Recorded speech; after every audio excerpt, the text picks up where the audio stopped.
Hello friends, நான் Ashwin Babu. Iran வார் போய்கிட்டு இருக்கு, நம்ம எல்லாருக்கும் தெரியும். இது எப்போ முடியும்னு யாருக்குமே தெரியாது. ஏன்னா ஆரம்பிச்ச அவங்களுக்கே ஃபார் எக்ஸாம்பிள் யுஎஸ், இஸ்ரேல் இவங்க 2 பேர் தான் வார வந்து ஆரம்பிச்சு வச்சது. அவங்களுக்கே இந்த ஸ்பெசிஃபிக் பாயிண்ட்டுக்காக தான் நாங்க வார் பண்றோம் அப்படின்னு அவங்களுக்கே தெரியாது. யாருக்குமே அவங்களும் சொல்லவும் இல்ல. பிரஸ்ல எவ்வளோ கேட்டாலும் இதான்ப்பா ரீசன். இதுக்காக தான் நாங்க வார் ஸ்டார்ட் பண்ணணும்னு ஒரு கரெக்ட்டான பாயிண்ட்ட இப்போ வரைக்கும் சொல்லவே இல்ல. ஓகே. இதெல்லாம் ஒரு பக்கம் இருந்தாலும், இப்போ வார முடிச்சாகணும் இல்லைங்களா? இந்த வார்னால உலகம் ஃபுல்லா ப்ராப்ளம் ஏற்பட்டிருக்குன்னு நம்ம எல்லாருக்கும் தெரியும். ஸோ இந்த சமயத்தில வாரம் முடிக்கணும் அப்படின்னு யுஎஸ் சைட்லேருந்து சொல்லியும், அப்படி சொல்லும்போது ஈரான் சைட்லேருந்து எங்களுக்கு 7 கண்டிஷன்ஸ் இருக்கு. அந்த 7 கண்டிஷன்ஸும் நீங்க ஓகே பண்ணா மட்டும் தான் எங்களால இந்த வார குவிட் பண்ண முடியும். இல்லனா இந்த வாருக்கு நாங்களும் ரெடி அப்படின்னு சொல்லிட்டு ஈரான் சைட்லேருந்தும் சொல்றாங்க. அப்படி அந்த 7 கண்டிஷன்ஸ் என்ன? எதுக்காக இந்த கண்டிஷன்ஸ்லாம் இப்போ வச்சிருக்காங்க? அப்படின்னு சொல்லிட்டு இந்த வீடியோல டீட்டெயிலா பார்க்கலாம். பட் அதுக்கு முன்னாடி இந்த மாதிரி ரெகுலர் இன்ஃபர்மேஷன்ஸ் நீங்க தெரிஞ்சுக்கணும்னா, சப்ஸ்கிரைப் பண்ணிட்டு சப்போர்ட் பண்ணுங்க. டெய்லி ஒரு வீடியோ போஸ்ட் பண்ணுவேன். இன்னைக்கான வீடியோ 7 கண்டிஷன்ஸ். அந்த 7 கண்டிஷன்ஸ் என்ன? அத வந்து டீட்டெயிலா பார்க்க போறோம். ஓகேங்களா? ஃபர்ஸ்ட் கண்டிஷன்லேருந்து போயிடலாம். First thing. ஃபர்ஸ்ட் திங் முதல் கண்டிஷன் என்னன்னு பார்த்தீங்கன்னா, close all US military bases in the gulf.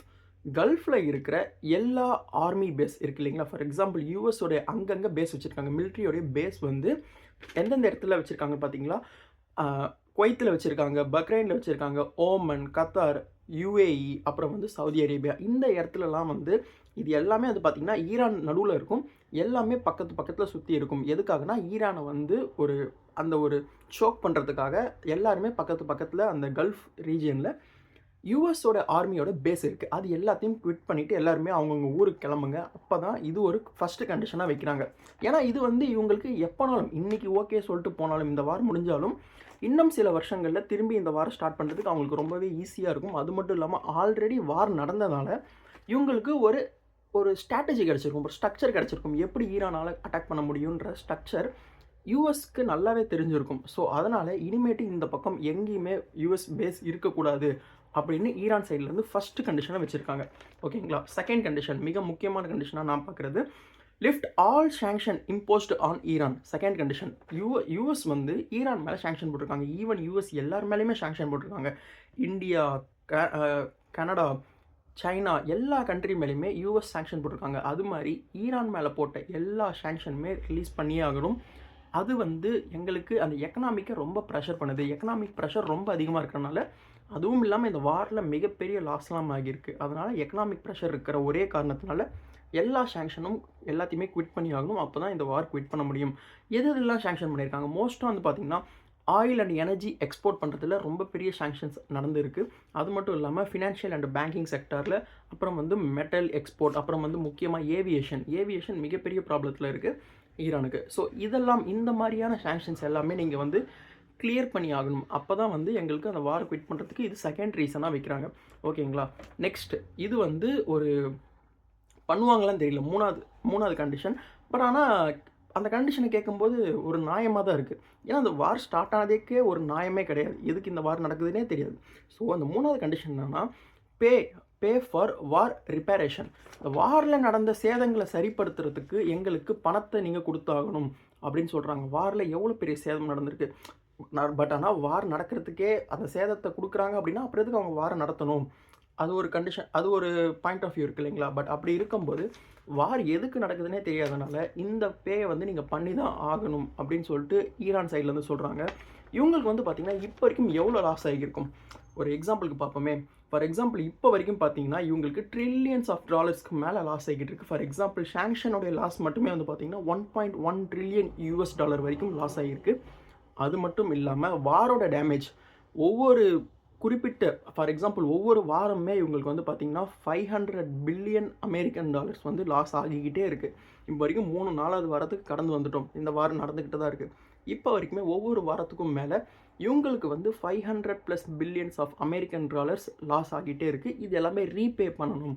அப்போ தான் எங்களை நாங்கள் திரும்பி தகவமைக்க முடியும்னு சொல்லிட்டு ஈரான் சைட்லேருந்து சொல்லியிருக்காங்க. இது வந்து 3வது பாயிண்ட். இப்போ 4வது பாயிண்ட் என்ன சொல்கிறாங்க அப்படின்னு பார்த்தீங்கன்னா, no limits on missile programs. இப்போ வந்து ஃபார் எக்ஸாம்பிள் இதுக்கு முன்னாடி இருந்த அந்த சாங்ஷன்ஸில் இவங்க வந்து குறிப்பிட்ட அளவுக்கு மேலே இவங்களோட மிசைல்ஸை வந்து பயங்கரமாக நீங்கள் செய்யக்கூடாது, அட்வான்ஸ் டெக்னாலஜியில் போகக்கூடாது, இது என்னடா புதுசாக இருக்குது, யார் வேணாலும் ஃபார் எக்ஸாம்பிள் இந்தியா எடுத்துக்கோங்களேன்.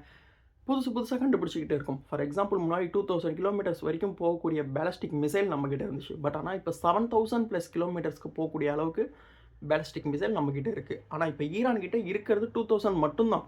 ஓகேங்களா? ஸோ இதுக்கு மேலே நீங்கள் பண்ண போகிறோம் நாங்கள். ஏன்னா இது வரைக்கும் நாங்கள் எங்களை சேஃபாக இருக்கும்னு நினச்சோம். பட் ஆனால் இந்த மாதிரியான இஷ்யூஸ் வந்ததுக்கப்புறம், ப்ராப்ளம்ஸ், வார் வந்ததுக்கப்புறம் எங்களால் 2000ஓட நிறுத்த முடியாது. நாங்கள் இன்னுமே பெரிய பெரிய மிசைல்ஸ் நாங்கள் கண்டுபிடிப்போம். அதுக்கு எந்த ஒரு தடைகளும் இருக்கக்கூடாது அப்படின்னு சொல்லிட்டு 4வது பாயிண்ட்டாக சொல்லியிருக்காங்க. அடுத்ததாக வந்து பார்த்தீங்கன்னா 5வது பாயிண்ட் என்ன சொல்லியிருக்காங்க பார்த்தீங்கன்னா, end Israel strike on Hezbollah. நான் முன்னாடியே சொன்ன மாதிரி ஆல்ரெடி ஒரு வீடியோ போட்டிருப்பேன். ப்ராக்ஸி வார் ஈரானால் நடத்தப்படுது. லெபனானில் வந்து ப்ராக்ஸி வார் நடந்துக்கிட்டு இருக்கு. பை ஹிஸ்புல்லாவை யூஸ் பண்ணி ப்ராக்ஸி வார் நடந்துக்கிட்டு இருக்கு. ஸோ அந்த ப்ராக்ஸி குரூப்ஸை வந்து இஸ்ரேல் பயங்கரமாக அட்டாக் பண்ணிக்கிட்டு இருக்காங்க லெபனானில்.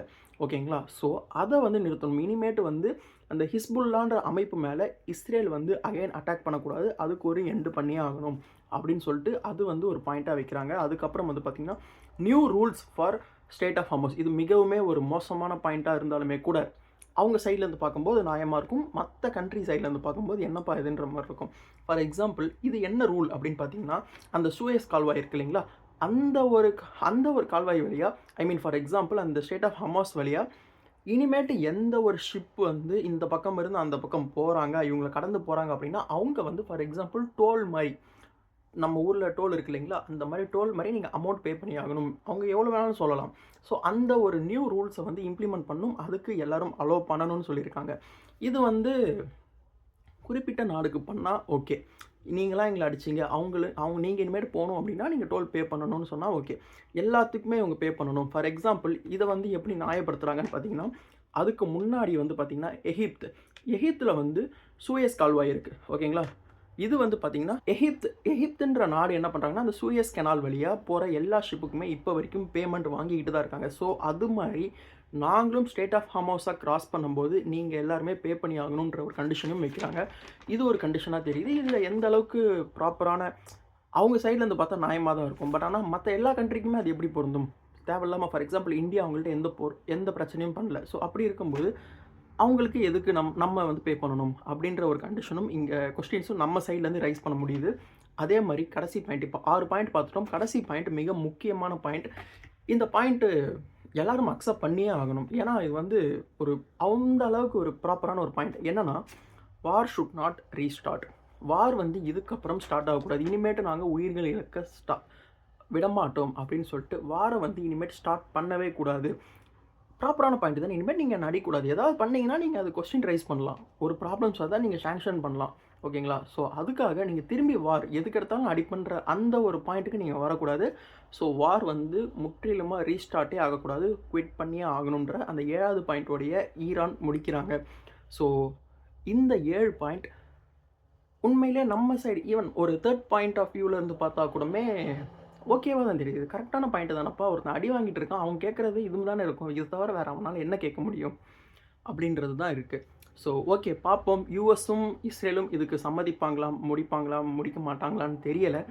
இதுதான் உங்கள் எல்லாருக்கும் நான் சொல்கிறேன். நீங்கள் பாருங்கள், இந்த 7 பாயிண்ட் ஆஃப் வியூவில் நீங்கள் எதை அக்செப்ட் பண்ணுவீங்க, எதை அக்செப்ட் பண்ண மாட்டீங்கன்னு கமெண்ட் பண்ணுங்கள். இந்த மாதிரி வீடியோஸ் நீங்கள் பார்க்கணுன்னா லைக் பண்ணுங்கள், ஷேர் பண்ணுங்கள், சப்ஸ்கிரைப் பண்ணுங்கள். நெக்ஸ்ட் வீடியோவில் பார்ப்போம். Thank you, by.